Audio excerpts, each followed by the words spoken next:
Well, like all the seminal historic debates, this one started rather small. If you remember, we had a discussion about China's influence around the world, China's involvement in the internal politics of other countries. We had a sort of peaks and troughs at the beginning of the discussion about the Confucius Institutes a number of years ago. Then that died down. Then another little story about from investigative journalists in Australia about Chinese involvement there. Then that died down. Then another very similar story from New Zealand on the same lines. And then the floodgates opened in one way or another. The story of Chinese engagement and influence, and the dichotomy between the two, is one of the most important areas of debate now in most countries around the world, be they Southeast Asia, North Asia, Africa, and of course North America and Europe. And so in many respects, I don't think I need to introduce the importance of the current paper. You would have heard some of the comments this morning in the media about it, and you have the opportunity to read the paper for yourself. But I think you will find that it is trying to straddle a median line, not merely between what could be considered as legitimate stakes that China would have in its relationship with a lot of countries around the world, and what should be considered as an unacceptable involvement in the other countries. But it also tries, which I think for me is the more interesting approach, tries to ask the question whether we really need to respond to any one of these, to all these things together, and namely whether there is a scope for choosing between the essential and the non-essential in our responses to it. The way we'll try to run it is I'll ask Charlie to make his presentation. We'll then sort of start the discussion with a few questions from me, and then we'll pass it on to you. Charlie. Okay, well, I'll try and keep this as brief as I can. One or two people ask me what the overall aim of the paper is, and I say that it's actually to stir up a debate. There's been a very heated at times and interesting debate in other liberal democracies, but actually pretty much silence in the UK. So I don't pretend that this paper is the last word in influence in the UK. I hope it's the first word, I mean, one of the early ones, and we should get it going, because with all the Brexit stuff that's going on, people keep saying, well, we must have much closer relations, trading relations with China. That's fine, absolutely, but I think we need to put it into context.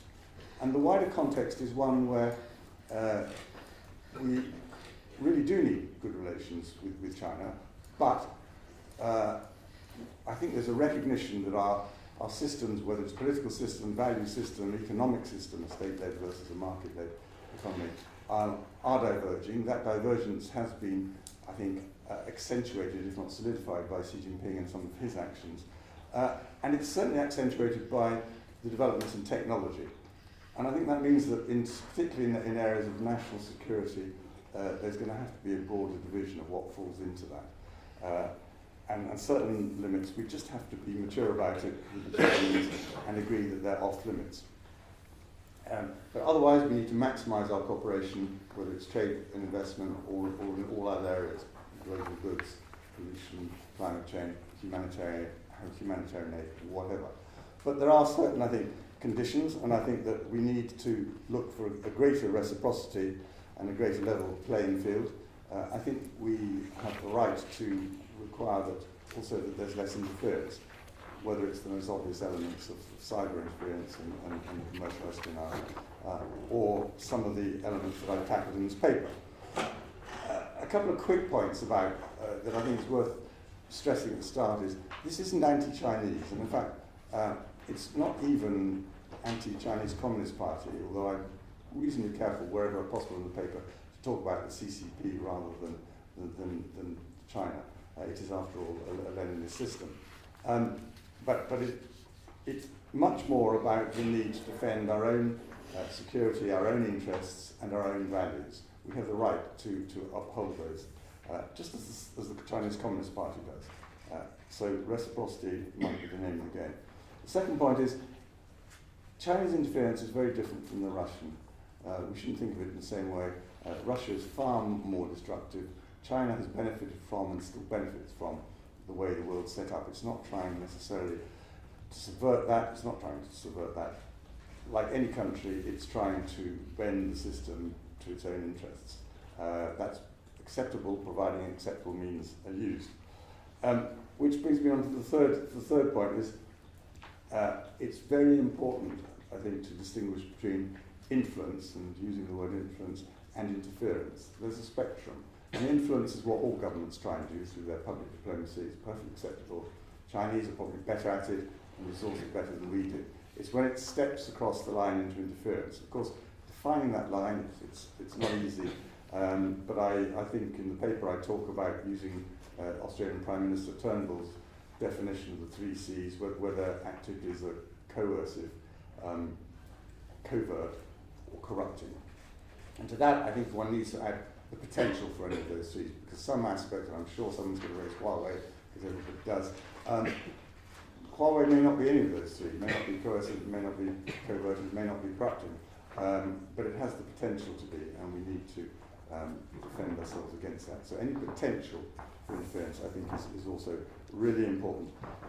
And on that spectrum, we should really concentrate more than perhaps has happened, say, in the States and elsewhere, on the unacceptable, the interference end of the spectrum. Because otherwise, the Chinese Communist Party will distract everybody by saying, but this is what you do. What's the difference? Why are you making such a fuss? And secondly, within our own community, a lot of people are not that familiar with the way the CCP works, and they'll say, but why does this matter? They don't really know, and they probably don't want to know. So I think it's really important to look at that end.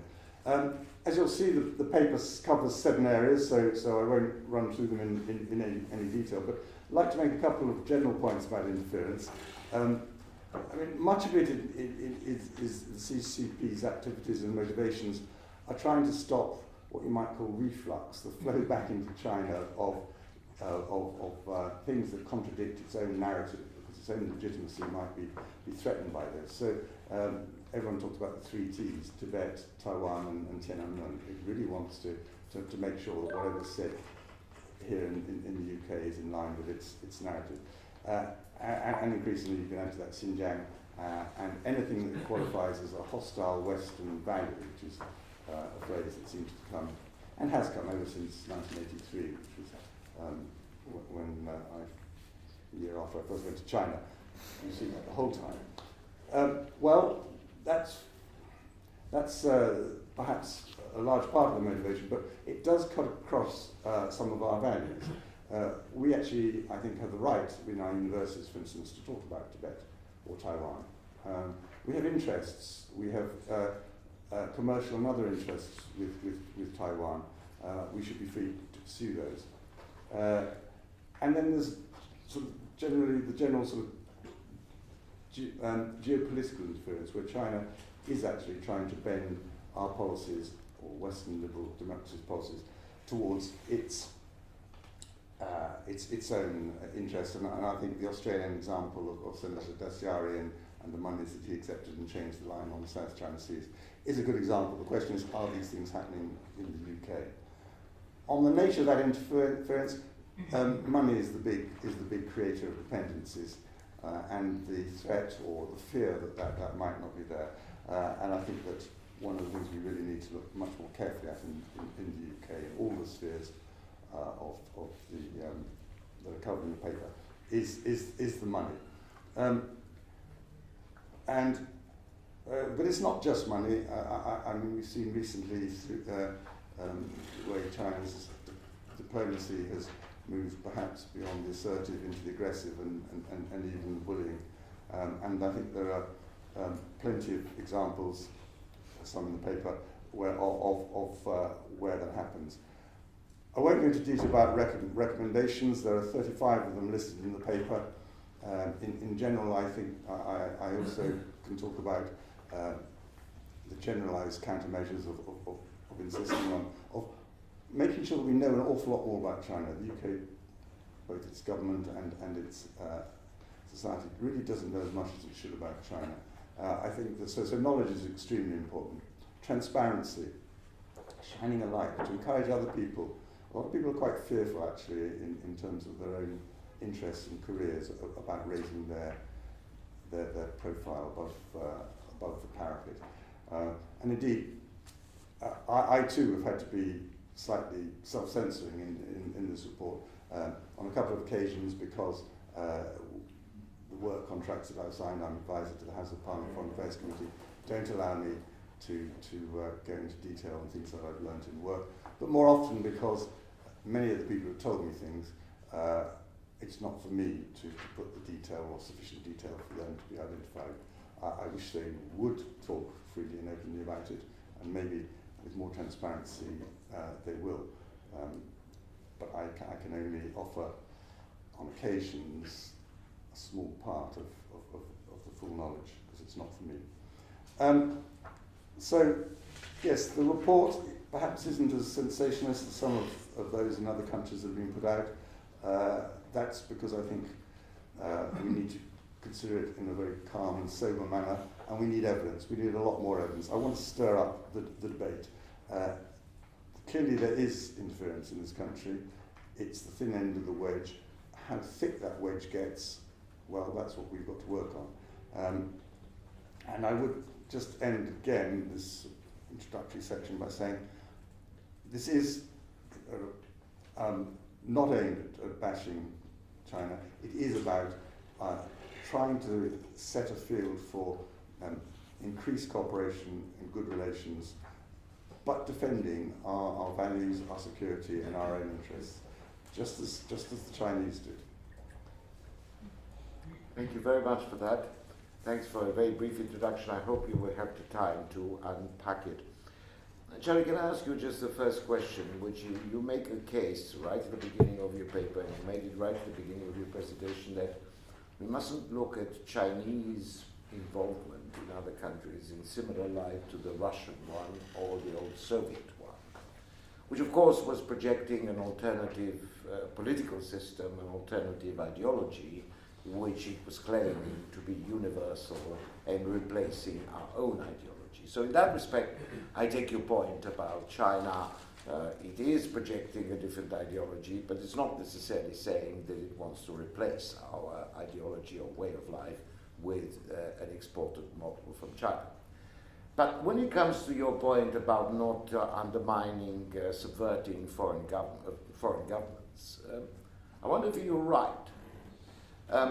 If you look, for instance, at what they're trying to do in Sri Lanka after Rajapaksa has lost power, and how they tried to engineer his return to power as a prime minister. It didn't work for them, but they did try. If you look at the Maldives and the way they play in some of the games, if you look at the way they're playing in Zambia, in some of the former friends of theirs who lost power and now are in opposition, if you look at the way that they're dealing with Thaksin in Thailand, where they've given him refuge in Beijing, him and his billions, you could see that they are preparing a political class which they are advancing themselves in certain key countries where they have an interest. So isn't that subversion of governments? Certainly I think that China wants to ensure that whatever political party is in power benefits China's interests. But I think that the key difference is one you alluded to. They don't want necessarily to change our system. They merely wish to ensure that our system works more in their favour. At the far end of the spectrum, no, I don't believe that, for instance, a number of people said, well, the Belt and Road Initiative is actually part of a conspiracy to ensure that through indebtedness, China can control large chunks of other countries in a sort of neo-colonialist way. I really don't believe that's the way the strategy is set up. So it's much more a question of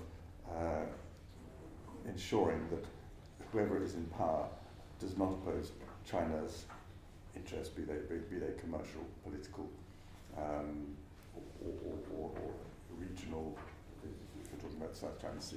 I think that's the way to look at it.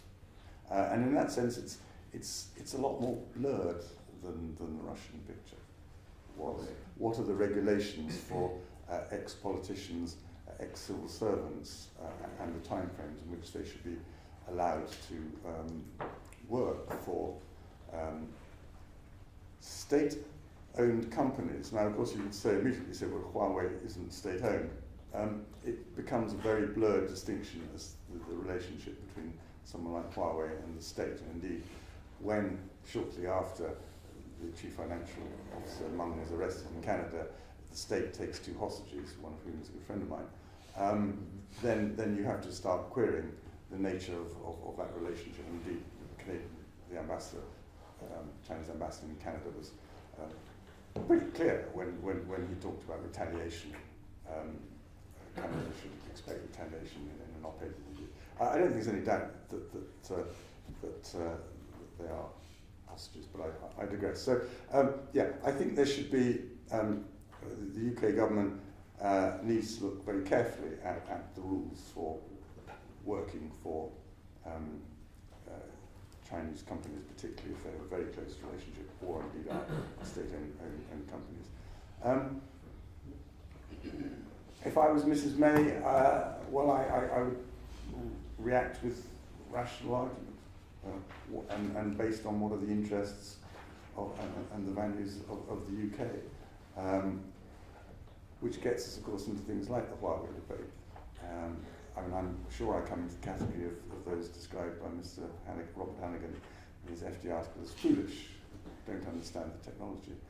I don't understand the technology, that's true. But my point is that you don't take a risk with the security of your country on a long-term risk with something like Huawei unless you are 100% sure that neither on installation or in the years that go by as lines of code are added, that 100% sure that there is nothing in there. And I always go back to the Intelligence Committee report in 2013 where GCHQ itself said we can't look at a million lines of code and we cannot be absolutely sure that something is not there. Now, with 5G, which is that much more important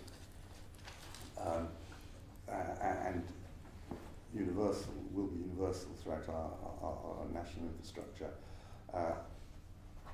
is it not more complex? And is GCHQ or the various cells that look at Huawei, are they capable of assuring us that it's 100% free? If they are, then of course there's no argument. But if there's any doubt, it's a political question and not a technology question. And therefore, when I use the words in the paper naive and irresponsible, which some of the press seem to have picked up, it is a political question. And I do think it's not right to place the long-term safety of this country in the hands of a country which has a very different view towards security, its own interests and values. Sorry. To be fair to Han in his FT article, I think he accepted that you can't prove a negative, namely that you can't prove that this is 100% safe. What he suggested is that you can quarantine Huawei if it is part of a network, and you can keep it within certain confines that even if it does have a bad intent, it would not be able to paralyze the network in a future hostile environment. So his argument was that you can manage even what you don't know, as it were, in terms of the potential vulnerabilities, if I read him correctly. It goes a long way, though, beyond paralyzing network. I mean, it's never the question, flicking the switch is the ultimate nuclear weapon. You never want to do that when you're a bully or threatening. You wish to induce the fear that might happen. But even way short of that is the question of whether Huawei can egress information out of our systems And now again, if GCHQ is 100% sure that that is not possible now and won't be possible, then that may change the equation. But again, perhaps even beyond that is a question of how you react to your allies. UK is an important member of Five Eyes. It is probably no exaggeration to say that it underpins our global stance and importance. Indeed. If America, Australia and New Zealand are not going to allow Huawei into their systems, and if they conclude, presumably they've concluded that it's not safe, if they conclude that our systems are no longer safe, we risk access to that intelligence, and probably more importantly, to the developments in how that intelligence is connected. Is that a risk that's worth taking? That's a political judgment. Not sure it's one which the Department of Culture, Media and Science is particularly well suited to making, so I hope it's getting good advice, because certainly when I worked for the British government it wasn't a repository of Chinese knowledge. But it needs really firm advice and knowledge on that question. I think this is a very political question, not a technological one. You're absolutely right. I'm sure it's a political question ultimately, and you're also right in saying that Britain is a minority of one among that small group of the Five Eyes on this I'm not sure particular what question. Canada But is. Canada is wavering as in a good Canadian way.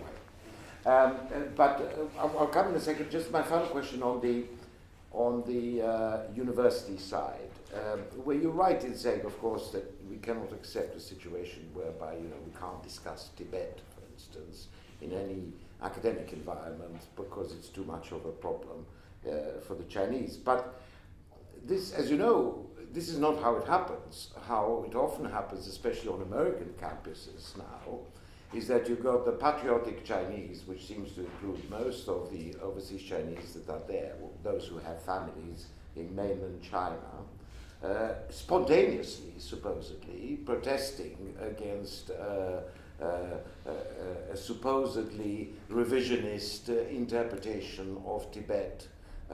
It's the sort of the academic version of the Chinese nation's upset or shocked by the criticism, kind of euphemisms. So you have these sort of so-called spontaneous organized student demonstrations, including demands for certain teachers not to teach them anymore. How do you think a university, which after all has its own autonomy, can deal with it, and what will be the role of a state in such a phenomenon that is clearly orchestrated and yet stifles free debate? Yeah, I mean, student demonstrations, that's part of student life. Let's not get too excited about it. But I do think we should get excited about foreign governments putting money into such student organisations. That, I think, is definitely a step too far, and that certainly needs to be looked at. I do also think that it should be dealt with much more firmly than it has been when Chinese officialdom interferes in our academic life. You might remember in 2017, Durham University Debating Society wanted to invite Anastasia Lin to talk on a motion. She's a Falun Gong member. Falun Gong, for various reasons, is a complete anathema to the Communist Party. And, of course, they surrounded the building and started demonstrating. Well, fine, demonstrations are demonstrations. But I do think it's wrong. Like I say, I've been there twice. You were there, It went even, was I on the panel, it went even further, because when she spoke, there was immediately, from the floor, she was drowned out. Yes. For us the whole time. So, it was a free debate, so you couldn't stop. But I think the thing that offended me most about that, and indeed offended me most about the issue when Miss Kong Ling Lin, the CCTV journalist, assaulted someone at the Conservative Party conference fringe meeting. I mean, handbags, these things happen. People slap each other. Let's not get too excited about that. But what is bad is that then the Chinese embassy weighs in and says, what in the case of the Durham Debating Society, you really shouldn't be doing this, and you're threatening the golden relationship. or in the case of Madam Kung Lin, it calls for an apology and for the dropping of the case, which is an interference in our rule of law. So, yeah, we've got to be sort of, I think we need a lot more work to find out the degree to which there is Chinese Party, Communist Party involvement. And certainly in America there have been cases where it is shown that there has been official funding of the CSSA, the Chinese Scholars and Students Association. That surely is crossing the border into interference. Excellent. I think we've done enough talking ourselves. I would ask anyone who asks a question to introduce themselves, if you don't mind. I think my colleague at the back was the first one. There's no mic, so just speak up. Tim Burke from the Risk Office. There's an excellent chart on page 5. And there's also interesting discussion on page 26 on threats to critical national infrastructure. Yeah. Obviously, I'm not quite sure how you got to the acceptable and unacceptable scales, but just looking at it, you can see there's very little that is acceptable in behaviour, right? Interference or influence. And on that basis, you would not want to have people involved in hinky point in any form, not just keeping it down to 10 to 15% of national energy needs. And obviously, this is coming at a time where things are rather sensitive after Gavin Williamson's comments and so on. So it was natural that you were going to get a very strong reaction on Radio 4 this morning discussion. But this was much stronger perhaps than even Rusi deserves in terms of response. Can you take us through perhaps how you worked out this chart and whether there's an empirical background to the modelling there? No, I mean, I think I make the point in the paper that it's extremely difficult to define that spectrum. And indeed, yes, it's mostly to the right-hand side because I'm concentrating on the question of interference. And so in many ways that represents my view, rather than saying that I've looked at all the instances of interference in the UK and influence and drawn it up that way through sort of statistical analysis. But again, that's a point I make in the paper, that because this debate hasn't been held vigorously in the UK, perhaps also because there's a degree of self-censorship that goes on in a number of fields, it's quite difficult at this moment to produce a sort of empirical chart. And ultimately, again, it is a political decision as to what you find acceptable or not, whether if you're a government or if you're in control of a university, how you see Chinese activities infringing upon that your academic freedom. So it's merely an attempt, I think, to try and put visually the issues and make people think, grasp what they are and roughly where they lie. But I wouldn't claim that we had some debate in Rusi as exactly where to put the beginning and end of those bars. So it is ultimately it's based on your appreciation. Yes. I don't. So I'm no way knocking it, but please do. I mean, the whole point is to stir debate. And we'd be very happy to help, perhaps make it more robust. Please do. But there's a tendency for us to pick out arguments one at a time, whereas other people, I think, have an ability to accumulate arguments of hertz, slights, and so on, which will be happening on the Chinese side. And I think this will prove a very good focal point for people to add in data points. What I'm surprised at is that there's so little positive coming through on the interference. The lady on the Radio 4 this morning, who was clearly well wired into central office, had reams of data on positive effects around the world and so on. But but she was talking about sort of development in Africa, which quite rightly Chris Batt said, well, roughly what has that got to do with it? That was dust in the eyes. I mean, she didn't actually address the question of interference in the UK. She did gaily talk about espionage, well, we all do it, but she didn't talk about, one, the extent of it, and two, the fact that it's very often commercial espionage, which the Chinese have promised the Americans they certainly wouldn't do, and which we don't do. So there was a lot of dust being thrown in people's eyes by Madame Jin. Mm-hmm. She's well connected as well. Gentleman over there, yeah.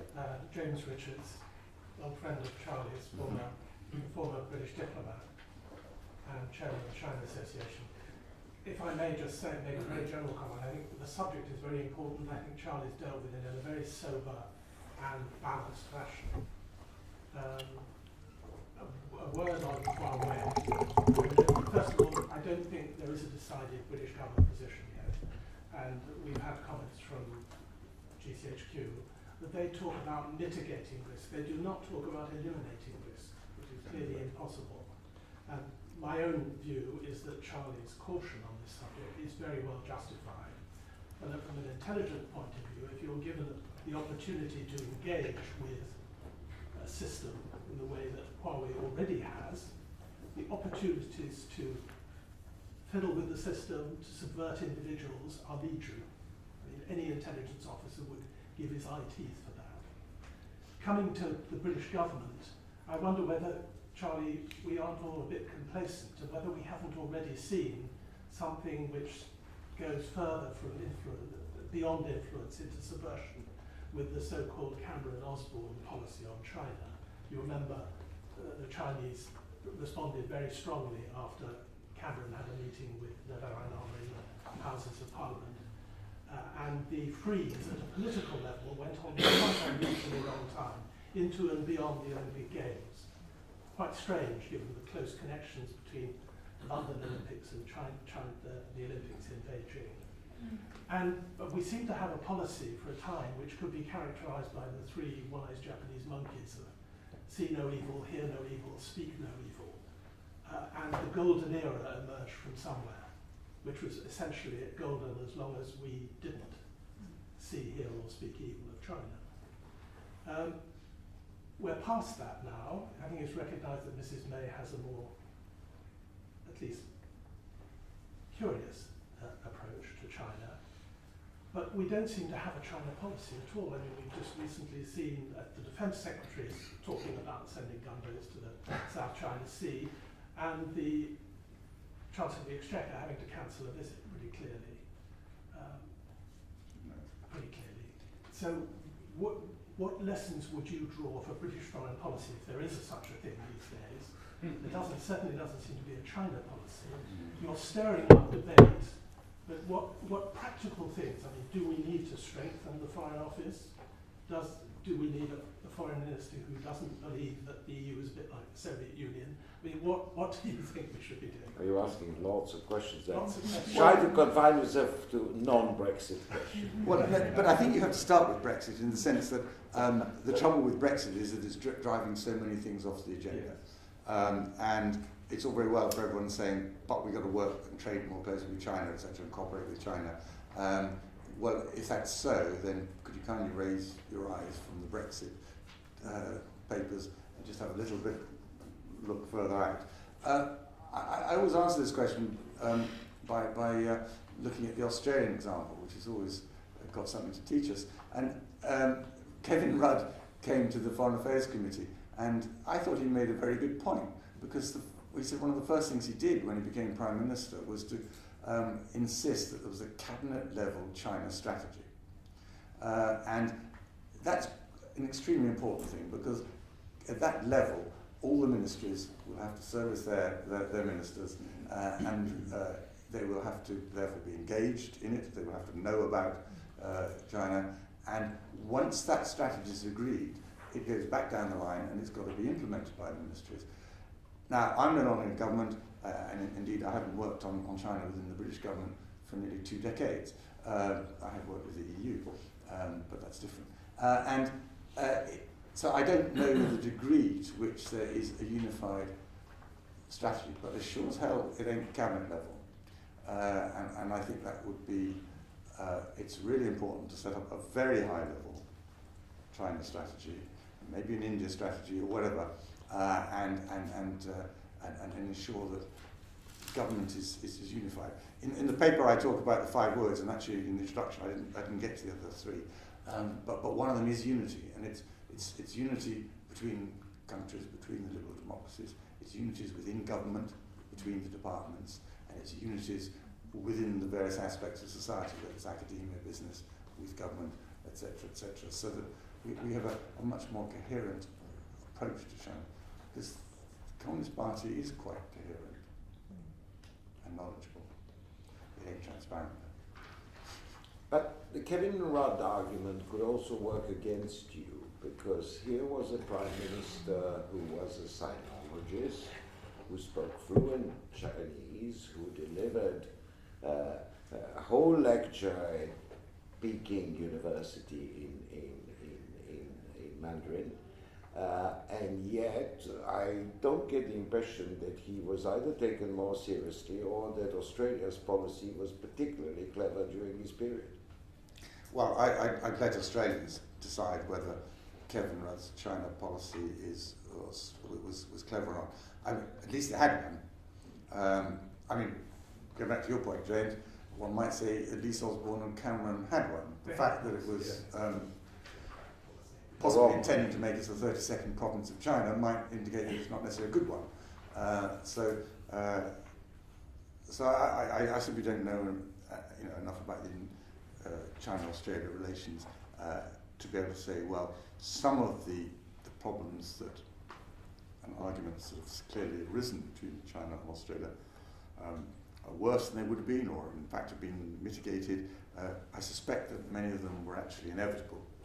As I said right at the start, there has been a hardening of the 3 sort of systems, whether it's political value or economic, and in working out a workable relationship with China, given those differences, the Chinese quite often are prepared to use fairly shrill, assertive, if not more, tactics to try to get their way.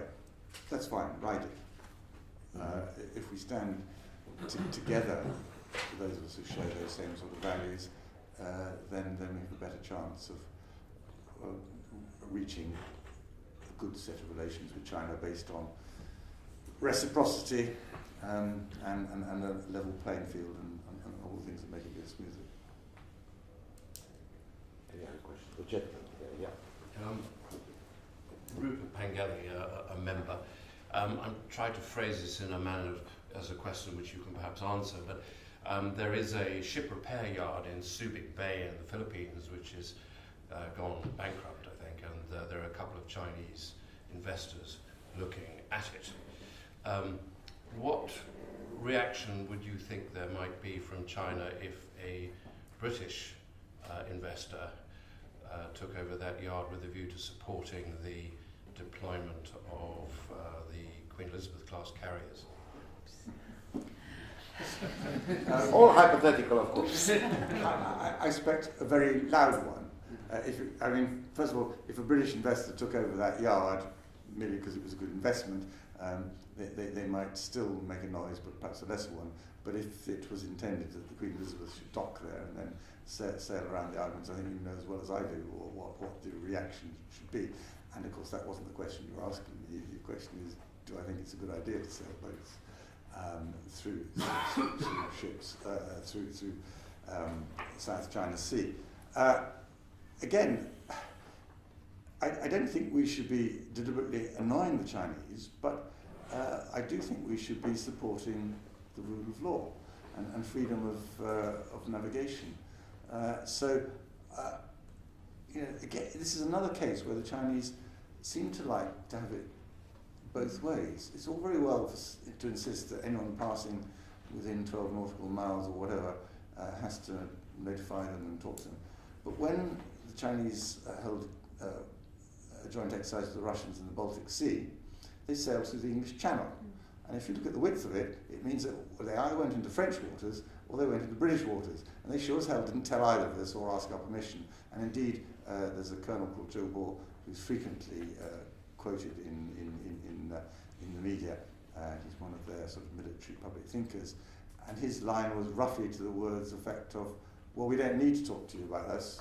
We don't have to. Well, don't you see the imbalance there? I mean, I mentioned the word reciprocity several times. You know, it doesn't endear you to us, a Communist Party, if you start saying those things or doing those sorts of things.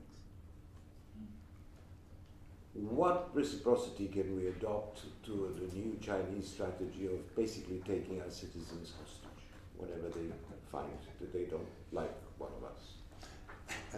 Certainly not doing the same. No, I think it's a very difficult problem. I think first of all you publicise it and call it what it is. I'm not sure that quiet diplomacy has ever worked with China. There's many advocates of quiet diplomacy. I think, frankly, we should move beyond that. I think it's a counterproductive tactic. We'll see whether it is replicated. Personally, I mean, people ask me this question: are you going to go back to China? And or people say, should I go back to China? And my advice has been, it's probably safe at the moment, but if the UK does something that really annoys them, if we take the lead, say, in banning Huawei, or there are a couple of cases coming up with Ofcom through Peter Humphrey and Peter Darlin, the Swedish guy, aimed at shutting Chinese television down here in the UK, which got just opened a massive centre, precisely because it took an active part in their interrogations. If those sorts of decisions, or the equivalent of a Liu Xiaobo or a meeting with the Dalai Lama, excites the Communist Party in the way it's been excited before, then my strong advice would be to people, be very careful going back. As it happens in my own case, no, I don't think I should be going back in the near future. But it's, I'm an ex-diplomat. I have roughly the same profile as many. My friend Michael Kovrig, I like him very much. I certainly don't want to join him.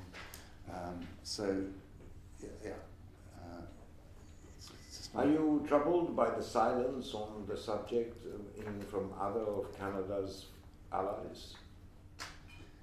Yes, I am.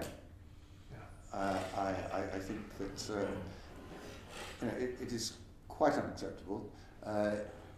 China has form on this. I mean, the Communist Party, you may remember a couple of years before, there was a case where Su Bin was a Chinese engineer and stole the plans for the American C-5 airplanes, I think, and then, lo and behold, the Chinese version turned up. And he was extradited by Canada to the United States, and shortly afterwards they took 2 hostages in the form of the Garretts, who were Canadians living up near the Korean border. So China has form on this. And as I say, I'm not convinced that quiet diplomacy has been effective. Any further questions from the audience? Yeah, the gentleman. Greg Rose, C5 Accelerate. It's more comment than a question, but when Cameron was Prime Minister and George Osborne was building ties with China, at the same time we also had the Defense Secretary going to Japan and cementing greater relationships with Japan simultaneously. And so I'm questioning, I just want to, I'm sort of dubious that even then the British government had a total approach to China, because it would have put Britain in a difficult position if something had kicked off in East Asia, because Japan and the United States would have expected Britain to do the right thing, set up for democracies, while China would have, while we were at the same time Britain was cementing ties with the People's Republic economically. But if you'll excuse me, that's kind of your view is based on the presupposition that we should never offend China, that we can't actually have other relations with other countries if they cut across our relationship with China. And I think we're perfectly entitled as a global power to have relationships with Japan, whether a military relationship or any other. No, I'm not for a moment suggesting that we shouldn't defend China.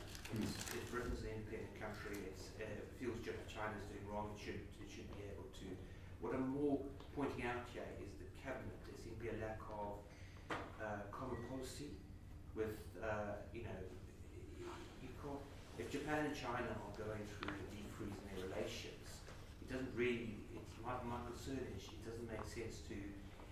It'd be nice to know if the cabinet members were sort of coordinating themselves, between themselves and this case of you. Well, I wasn't working for the British government at the time, so I can't comment on whether they were coordinating. I could make a guess. Yeah. Right, books about China mainly. Charlie, you referred early on to Chinese attempts to control the narrative about China, outside China, in this case in the UK. How successful do you think that's been? I mean, there could be an argument that the United Front has actually not done a very good job by its own merits, given your paper as an example of this, and the public feeling towards China, or is the fact that nobody talks about Xinjiang a sign of success? Yeah, I mean,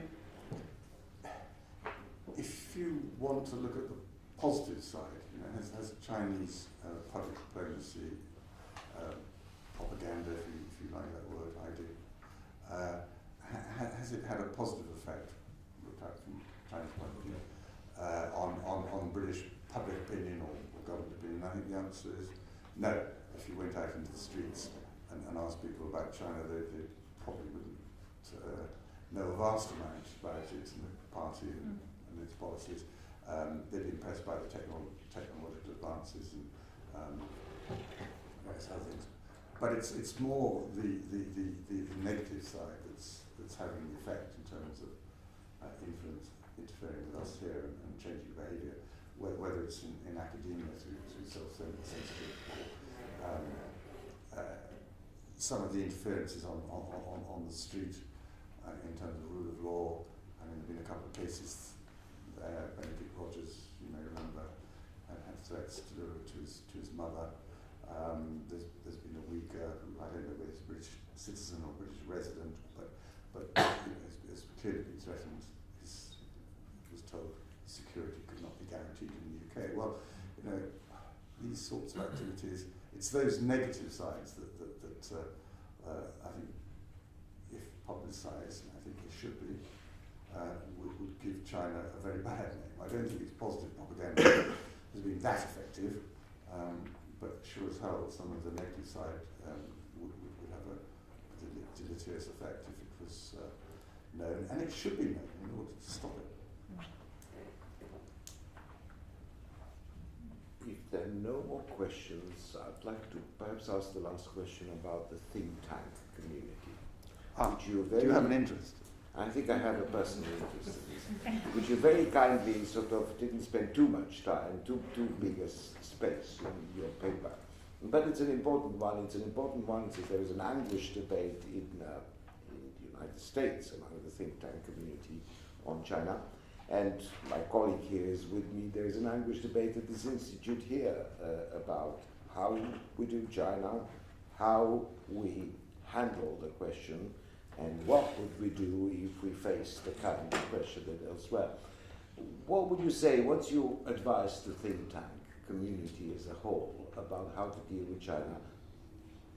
My advice would be to look, first of all, very carefully at the money, never to allow it to become too great a percentage, but look very carefully at the origins of it. By all means, experiment. If you find the slightest bit of attempt to change the way the think tank thinks, writes, works, then I would suggest cutting it immediately, but certainly do not become dependent upon it. That is quite clearly what the Communist Party would like. So don't go there. But you know, it sometimes works in terms of negative incentives. So, for instance, the implicit threat, sometimes explicit threat, that your researchers will not get visas to China if they don't handle the issues correctly, and that their Chinese officials will not come to your institute, but will go to a competitor institute instead. So it's the negative incentives that I find sometimes more threatening than the idea of where the cash is coming from. Yeah, which is no different from academia. Perhaps I think the worries are probably even deeper in academia. I've had middle-level academics saying to me, I have to be really careful. I can't say that in this public forum because if the Chinese become that, it's not so much visa denial. That again is more the nuclear option. It's the threat of visa denial, and actually, more important, the prevention of access to the sort of people and research that you want in China. If you can't advance your research as an academic or a think tanker, then that is a serious worry for you. But then, you know, if you look at, I mean, to what degree is RUSI's trust in RUSI and the product that RUSI puts out undermined if eventually it becomes known, and it will, that one or two of your papers or writers or thinkers have been influenced by the money. And in the longer term, that might be more destructive to your academic credibility or think tank credibility than the fact that one or two researchers have not been allowed access or to certain areas in China. Yes, I tend to agree with that, and indeed that's exactly the kind of arguments we're having in-house about this. The only problem is, and it is a real problem, is, for instance, there's certain issues where there's almost like a sort of Pavlovian dog reaction, which is that, let's say, Taiwan, all of a sudden, so you get people saying, better not do we really need to do Taiwan again and have to face sort of protests from the Chinese embassy? Pass. Let's do something interesting, like, I don't know, environment in China, where you likely to. So that's my real fear. I agree. I think we should be doing whatever we regard as an institute, think tank, whatever we regard as important and of value, whether it's to government, the community, or whoever. Great. Well, I hope you enjoyed the discussion. I mean, as Charlie said at the beginning of his presentation, he is expecting this to be the beginning of the debate, not the end of the debate. And I think I'm very proud that we published this paper. I'm also very proud of our coverage of China, which is much more in keep with what Charlie has suggested. I don't think we've ever turned down an opportunity of doing something on Taiwan just because we feared what the Chinese reaction would be, for instance. So in that respect, I think we are at least sort of doing as we are preaching, rather than vice versa. But it is a very serious topic. And I'm particularly glad for Charlie for saying at the beginning that this is not an anti-Chinese argument. I don't think anyone doubts the need for engagement with China.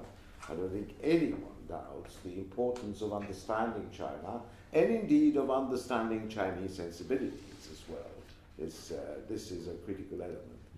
But then at the same time, one shouldn't perhaps confuse the Communist Party of China with China itself, or being the only repository for Chinese identity. Thank you, Charlie, for making this work, for working on this, and thank you all.